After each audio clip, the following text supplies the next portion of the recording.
Moshe looked back. He was in the sea, and Hashem said, "Put your arm over the Yam Suf. Go like this. Go like this, and the sea is gonna fall. The sea is gonna fall into Mitzrayim." Why couldn't the Yam Suf just do it itself?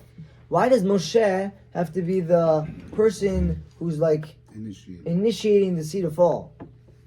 There has to be a physical aspect to it, also with the makot. Oh, you're saying it has to be a physical. Okay, that's a good point. So that's one answer. Number two, a second answer. It's a good answer actually.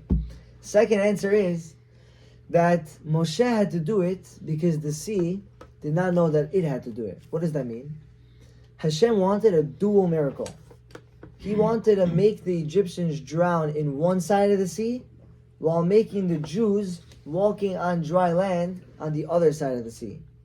So while he was destroying the Egyptians on the left side, he was saving the Jews on the right side, simultaneously bringing about salvation during destruction. The Jews weren't out of the water before it closed? That's what the Zeresh Shimshon says the Chidush is. The Chidush was, it was such a great miracle that Hashem was able with one hand, we say it every day, Yemincha amunayin nederiba koach, Yemincha Hashem tirat soyev.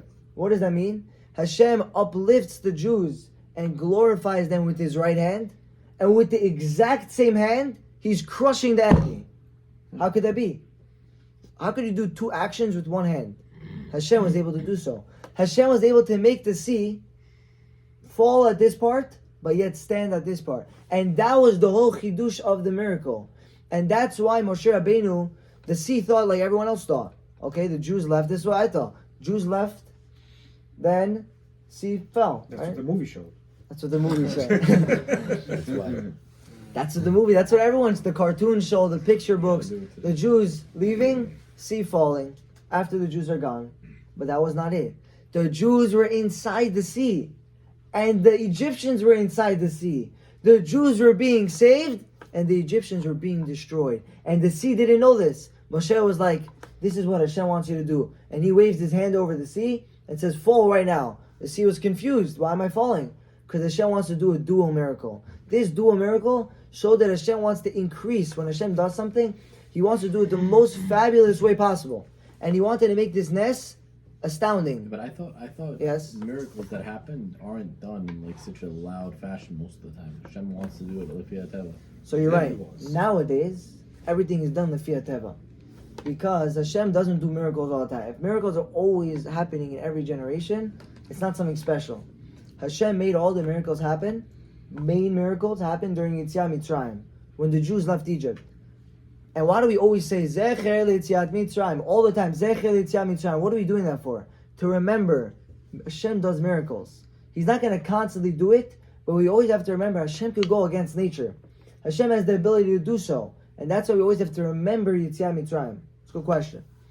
So now that we got to here, we could understand why it's hinted in the pasuk that the sea filled its condition, its promise to Hashem, when it closed the sea.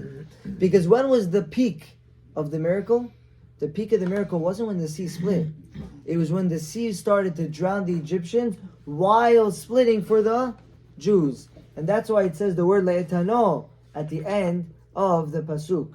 And now that we get to this, we can understand one of the psukim in Az Yashir. It says, Shamehu amim Yirgazun chil achaz yoshevei pelashet. It says the nations of the world were trembling. They heard, you know what Hashem did for the Jews at the Yam Suf? He split the sea for them, he drowned the Egyptians, and every single nation in the world was like this. They were all shaking.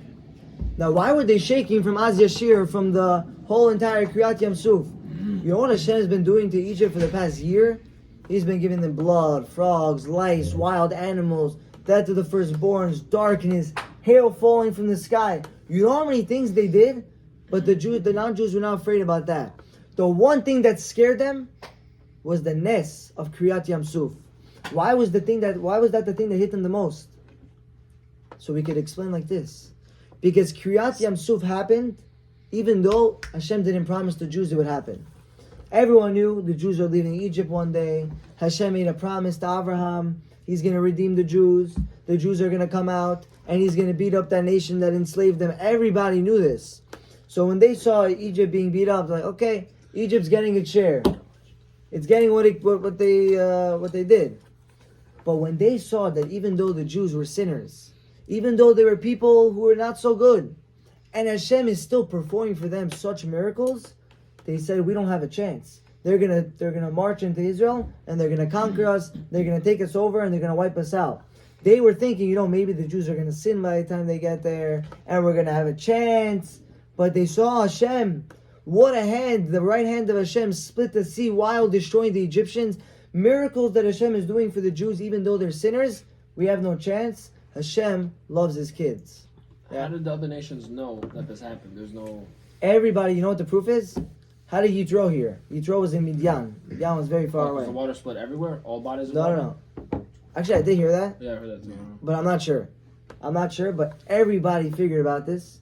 This was like on the news everywhere. Everyone's saying, did you hear what the Jews... And remember, this was happening for a full year. Egypt was being hit by plague after plague after plague after plague. 1 month, like we learned last time. Every month a new plague. And it was 12 months. So everybody already knew Egypt was going... Everyone knew already Egypt's going through problems. Now they heard Egypt gets wiped out, that's it. But why did this scare them the most? Because they thought they had a chance. Maybe the Jews are going to sin. But they saw, no, Hashem is still going to save us. Even though we're not doing the right things, we should all start doing the right things. But Hashem is still going to bring about Mashiach. He's still going to save us. He's still going to destroy the nations. And that's why when Shamua Mimir Gazun Chil Achaz, the nations heard and they trembled. Why? Because they saw Hashem loves the Jews so much. So Bezrat Hashem, we're going to... The whole population got wiped out? What do you mean Amalek? Amalek came and got them afterwards. How come they were Amalek? Yeah. What do you mean? Why were they not scared? They were scared. But they still went after. But they still went after them. They took away the fear from everybody. Yeah. That was their sin. So Bezrat Hashem will be able to see the days of Mashiach, see Hashem destroy the nations, and we'll be able to be like the Jews at the time of Kriyat Yam Suf, up above, with no one bothering us. Baruch Adonai L'olam, amen v'amen.